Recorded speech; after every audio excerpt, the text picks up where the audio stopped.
Hello, everyone, and welcome to today's episode of Seed Speaks. My name is Ashley Robinson. I am the editor of the Alberta Seed Guide, and I'll be acting as your host for this episode. On today's episode of Seed Speaks, we're going to look at social media and if it really does help ag. Those working in agriculture have taken to social media in droves over the last decade to dispel myths and share their stories. Today, we want to look at the effect of that on the industry and public trust. I have a few guests here from the seed and agricultural worlds to talk about this issue with me. Thank you to Michael Von Masso, Leslie Kelly, and my coworker, actually, Eva Jovovich at Mador, for joining us today. And to those watching, please don't hesitate to ask any questions you may have for our guests in the chat box. Let's start with getting to know our panelists. Michael, if you could tell me a bit about yourself and what your connection to social media is. Well, my name is Mike Von Massow. I'm a faculty member at the University of Guelph. I am a strong believer that as researchers, but also as participants in agriculture, we have a real opportunity and responsibility to engage with a broader audience, and that social media provides a great opportunity to do that. So I'm active on social media and spend some time thinking about how best to do it strategically. Thank you, Mike. And Leslie, thank you so much for being here. Can you tell us a bit more about yourself? Yeah, thank you for having me, Ashley. I am a farmer, a grain farmer. I farm with my brother and my husband on a farm just south of Saskatoon. And about 5 years ago, I started a blog. I started to be more involved in social media to share my farm story. And I go by the alias of High Heels and Canola Fields. So it's been an incredible journey. I've learned a lot over the last 5 years of sharing more about agriculture and my farm. Thank you, Leslie. I can't believe it's been 5 years. We were talking before. Leslie and myself know each other from years ago when I was first starting as a reporter. I interviewed her, and I didn't realize your blog was so new at that point. And certainly not last but not least, we have my colleague, Eva. Can you just tell us a bit about your role here at Seed World Group? And I know you also have your own consultancy business. Of course. Good morning, everyone. Good afternoon. My name is Eva Yusufovich Amador, and as Ashley has mentioned, I represent Seed World Group, and I work on the create side of the business, helping to create these effective communication, but also marketing strategies for our clients from the seed industry all over the world, including as well social media. Thanks, Ashley, for having me today. Thanks, guys. And let's get into the conversation. So first off, I just want to ask a question to Mike. Of course, I know you're a professor, so while you use social media yourself, you also have that researcher viewpoint. So how have you saw social media become more of a part of agriculture over the last decade?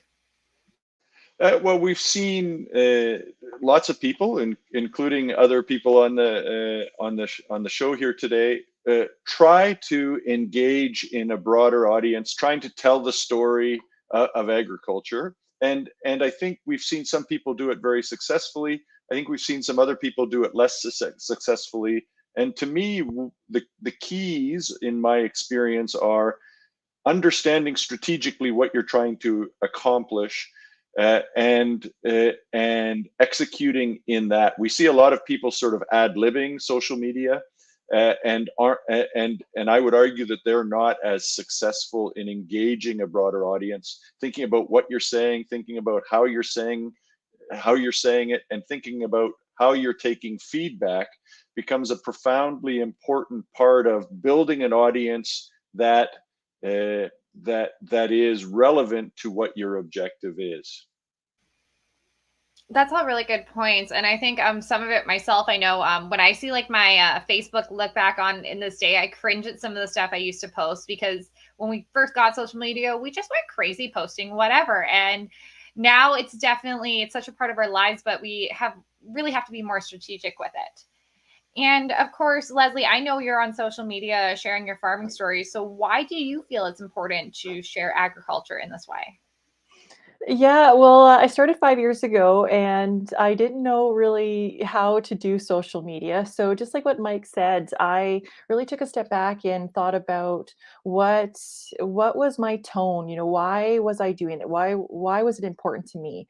What kind of messages did I want to share?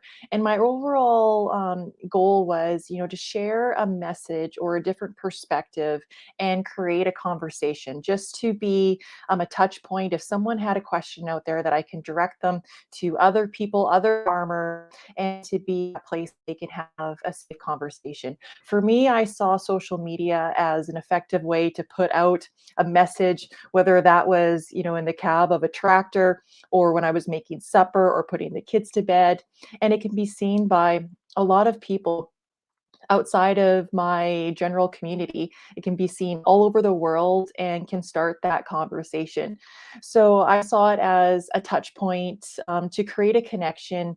And it's such a cool thing to be able to share what you're doing in the moment to people that might not have, grown up on a farm, or might never have had an opportunity to be on the farm, and they're looking to understand more about what's going on.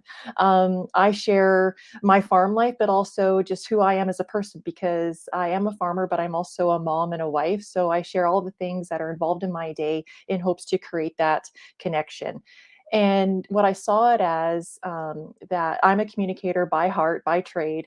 And I thought that, if I'm not sharing what's going on in my world, my struggles, my fears, my joys, the things that, why I farm, is that if we're not sharing, that someone else is, and it would be someone that, I might disagree with.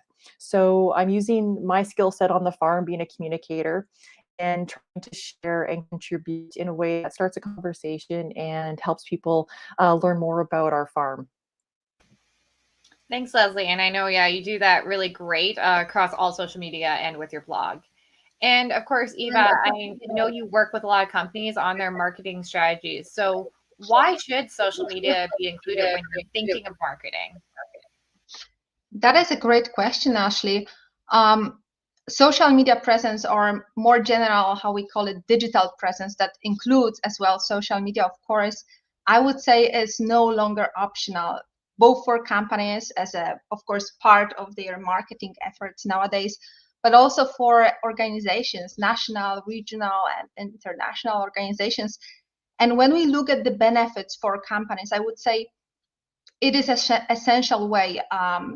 It is how we can reach your customers, right? It is an essential way to gain valuable insights, but also it is very, very effective way to grow your brand. That is around companies, but if it comes to organizations, that is of course one of the tools, but I must admit, and we are all aware of that, very powerful one nowadays, to have a dialogue with policymakers, to have a dialogue with farmers, to have the dialogue with general public. So to answer a question, why social media? Let me start by mentioning that there are now more than 4.4 billion people actively using social media in the world. So that's a huge increase even from the last year, probably due to COVID as well. And the increase is by 13%. So that's a huge number. And these people are using social media to engage with brands. These people are using social media to learn about your offers, to learn about your services, to compare your products with your competition, right? But also, which is very important as well, to learn about plant breeding in general, and how our sector, how the seed sector can contribute to a sustainable agricultural production.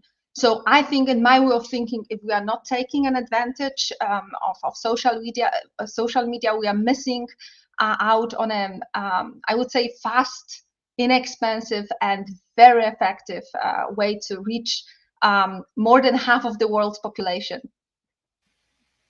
Thanks, Eva. And I think what I got from both yourself and Leslie's answers there is that social media is really the way to get anywhere in the world and connect with people that you may not be able to connect with in your day-to-day lives when you're just walking down the street.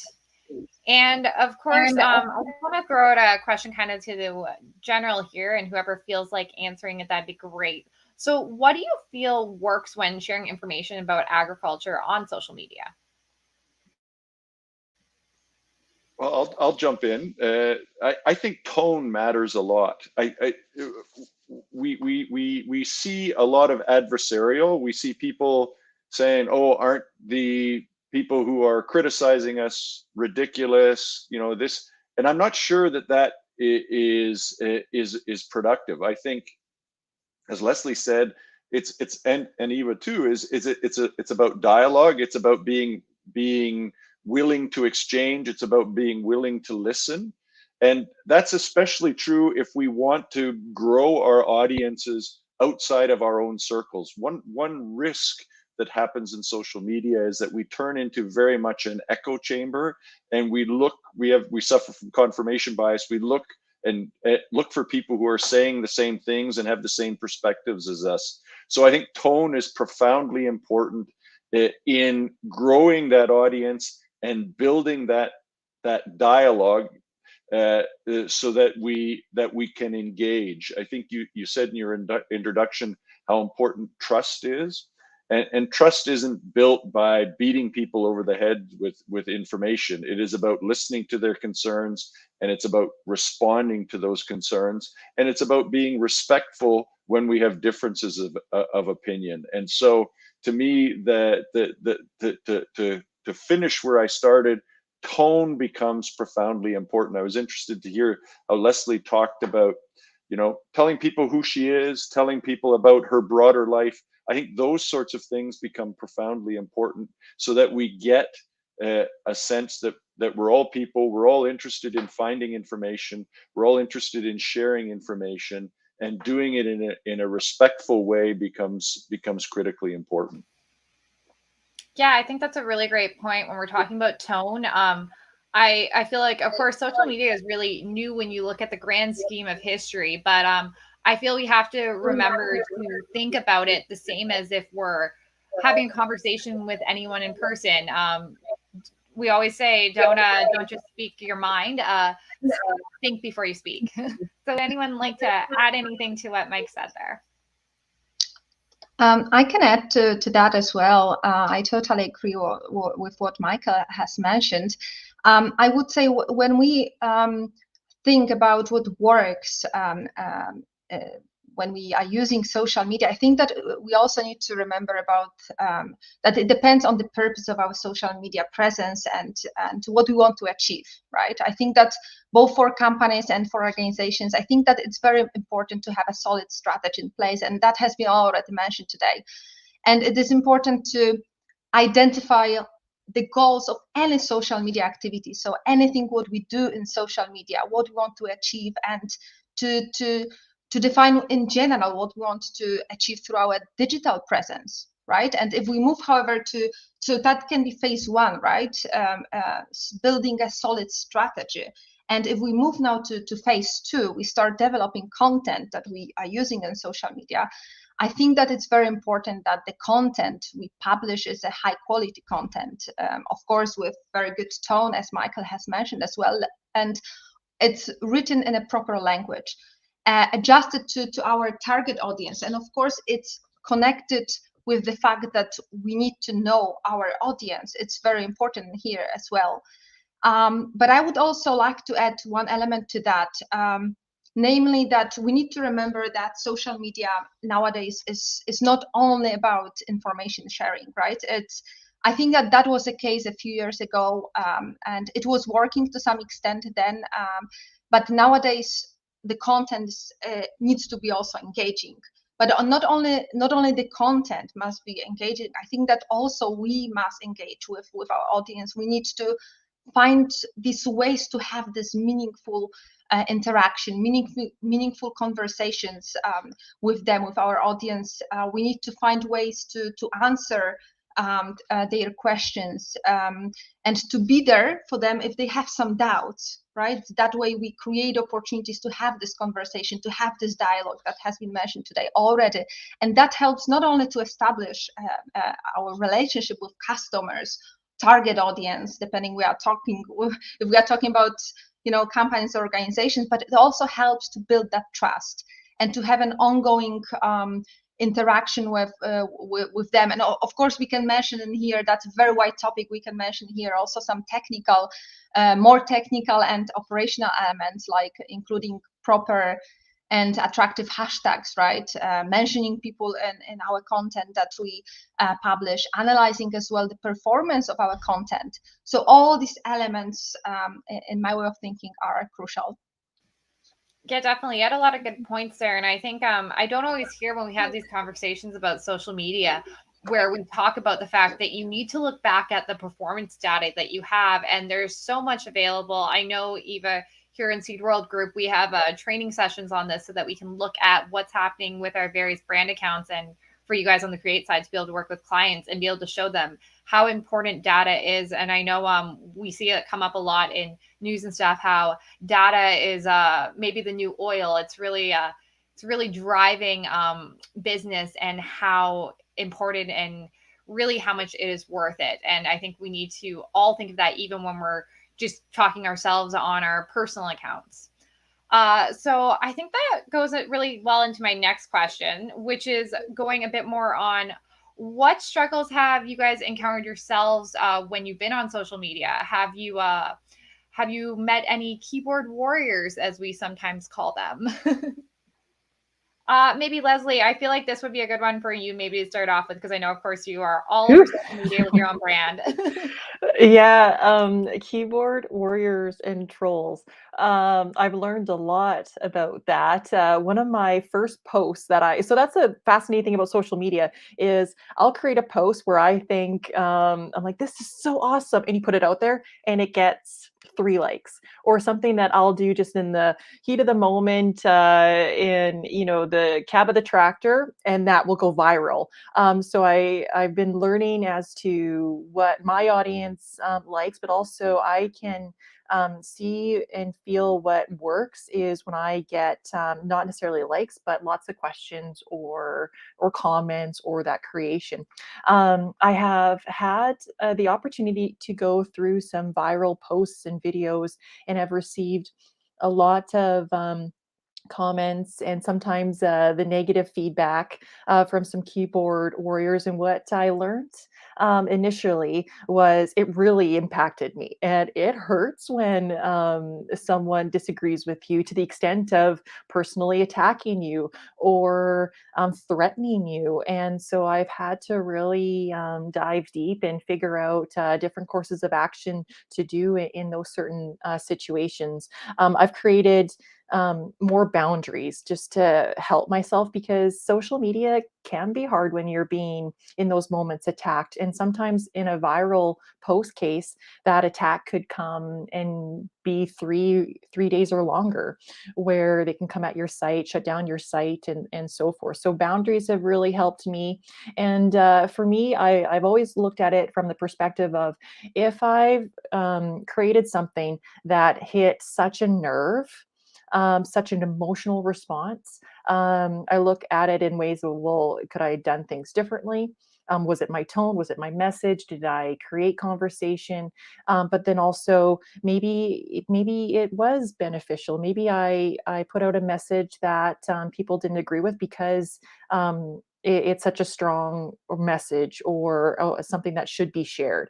So I look at it in different ways. But yeah, the other thing that I've learned with keyboard warriors is sometimes those individuals will never be there to engage in that conversation. You aren't going to change their mind. So what I've done in the past is I'll write to comment, thank you for sharing, or I might disagree, and here's my perspective, and what are your thoughts? Try to engage, but after that 1 or 2 comments, then I won't pursue anymore, because people they read the comments, they go to that comment section to see, and I want to create an environment where people feel that they can share and put out those messages, and not be attacked. So I try to have a policy around that engagement, but sometimes it does go in a right-hand turn, and then I just stop that engagement or following up with those comments. But yeah, it's when you put out messages, like always, people might not agree with them, and then think of a plan to what to do in those situations when that happens. Thanks, Leslie. Yeah, you had some really good points there, and how important it is to have a plan and set boundaries. And I think you really did a good job of actually answering an audience question that we got in during while you were speaking, from Mark Zinkowitz, asking about how you deal with trolls. So I feel like we've covered that. But is there anything else that Mike or Eva would like to add to this conversation? Well, my experience has been similar in that I've had people attack my posts and really sort of come up with personal attacks. I haven't been threatened, so thankfully. And the first time it happened to me, I really got my back up, and I fired right back with the same tone, and we just went back and forth, and clearly nothing was resolved, and then I just stopped. In most cases, I'll do exactly what Leslie says, is say, uh, if you'd like to have a respectful conversation, I'm happy to do it here. I'm happy to take it offline. I have a podcast too, and I've had people who've disagreed with me that I've had on an episode of the podcast, just to have a longer and more fulsome discussion of the issue. If it's respectful, I'm happy to go back and forth. I'm happy to say, if it's someone who's just yelling for the sake of yelling, I won't do any more than that minimum engagement, and I'll just stop. I've never blocked anyone because I've never had it go that far. But I have had people where I'll just say, I'm not going to engage anymore. We're going to just agree to disagree. So I think it's, again, important to say, what are we trying to accomplish? To know that you're not going to convince everyone of your opinion, and to get to the point where we can have these broader conversations. There are some things, animal welfare, production practices, and other things that people don't have a common foundation or a common agreement. And if we can disagree respectfully, that's exactly, I think, what the strength of social media is. Thanks. And yeah, I think that plays into the next question I want to ask, which, of course, this season we're focusing on, our topic has been science under fire, and we're looking really at consumer trust. And I feel social media has a super important role to play when we're looking at ag in that consumer trust world. So do you feel that social media helps consumers understand and therefore trust ag more? And this is a general question. Anyone can take a stab at it. I can maybe start with this one, because I think that is a great, not only great, but also very important question. Ashley, I think that it definitely has the potential to do that. However, I'm not completely sure if we as the seed sector are using its potential to the fullest.